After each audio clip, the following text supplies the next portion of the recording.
코로나19가 서울과 수도권을 중심으로 확진자가 계속 발생한 가운데 지난 9일은 구강보건의 날이었습니다. 생활 속 거리두기를 실천하지 않는 3밀 공간에서 어김없이 코로나19 감염자가 계속 발송되고 있는 것입니다. 코로나19 감염 예방을 위해 사회적 거리두기는 바꿔 말하면 손 자주 씻기, 마스크 착용으로 정리할 수 있으며 이는 감염 통로인 구강, 곧 구강 건강에 힘쓰자는 얘기이기도 합니다.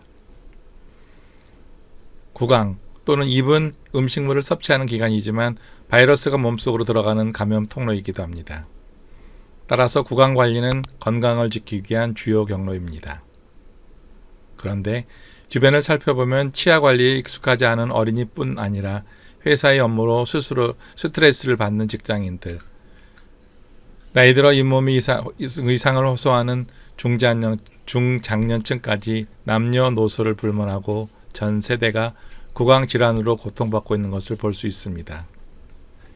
저도 어려서 치아 관리에 소홀했다가 뒤늦게 치아 관리에 신경을 많이 쓰면서 다소간의 문제를 늦추고 있습니다.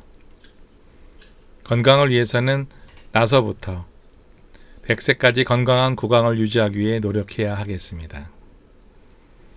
그럼 올바른 치아 건강은 어떻게 하면 될까요? 우리 몸 안에는 유익균과 유해균이 공존합니다.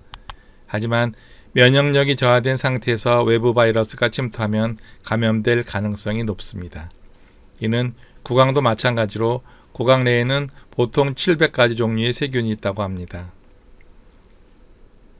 지난 6월 16일에 상영된 칫솔 관리에서 말씀드렸듯이 이런 균은 치아에만 있는 것이 아니라 잇몸 속으로 타고 들어가 뼈와 혈관을 통해 몸 전체로 퍼질 수 있어 주의해야 합니다. 구강 관리를 위해서 해야 할 일이 바로 올바른 칫솔질입니다. 그런데 치아 사이에 낀 이물질을 제대로 제거하기 위해서는 양치질을 너무 오래 하는 사람들이 있습니다. 이렇게 하면 치약에 들어있는 마모제와 칫솔의 물리적인 작용으로 치아 표면이 마모되거나 잇몸에 상처가 날 수 있습니다. 습관적으로 또한 오래 닦는 것이 치아를 깨끗하게 한다고 믿는 일도 많습니다. 치아를 오래 닦는 경우 닦이는 부분만 반복적으로 닦이는 경우가 많습니다. 여러분의 이 닦는 습관을 한번 유심히 관찰해 보시기 바랍니다. 마모가 계속되면 이가 시릴 수가 있는데 잇몸이 상할 수도 있는 것입니다. 올바른 이 닦는 방법은 2, 3분 동안 칫솔질을 하는 것이 좋습니다. 치아결을 따라 위아래로 꼼꼼히 칫솔질하고 윗니는 윗몸에서 아래로, 아랫니는 아래에서 위로, 즉 잇몸에서 이쪽으로 닿는 습관이 중요합니다. 음식이 아직 남아있기 쉬운 어금니는 더욱 신경 써서 닦아야 하겠습니다.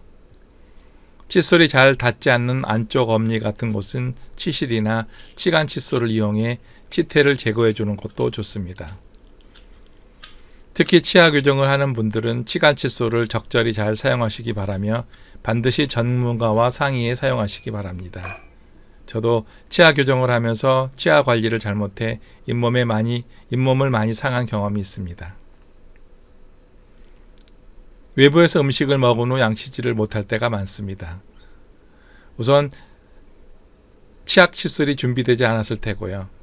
장소나 여건도 쉽지 않기 때문이겠죠. 이때 바로 구강 청결제를 사용하시면 됩니다. 치아 사이에 낀 음식물을 바로 빼지 않으면 3분 내에 세균막이 치태가 치아와 잇몸, 혀 등에 달라붙어 충치가 바로 되는 것입니다. 따라서 장시간 외출 시에는 구강 청결제를 챙기는 것이 좋으며 필요하다면 치실을 휴대용으로 준비해서 구강 청결제를 사용한 후 이용하시면 그래도 깨끗한 치아 관리를 하실 수 있겠습니다. 구강 청결제는 세균 소독이 목적입니다. 치아 사이에 낀 음식물 찌꺼기나 플라크를 제거할 수 없기 때문에 치실을 사용하시면 좋습니다. 팁을 하나 더 드린다면 치실은 적당한 크기로 끊어 양 끝을 묶어 원을 만들어 사용하시면 양도 절약하고 사용하기도 아주 편리합니다. 한번 해보시기 바랍니다. 구강 청결제는 하루에 1, 2회 사용하는 것이 좋으며 청결제를 사용하면 화학 성분이 입안에 남아있기 때문에 음식물을 섭취하려면 30분 정도 지난 다음에 하는 것이 좋겠습니다. 여러분 모두 건강하십시오.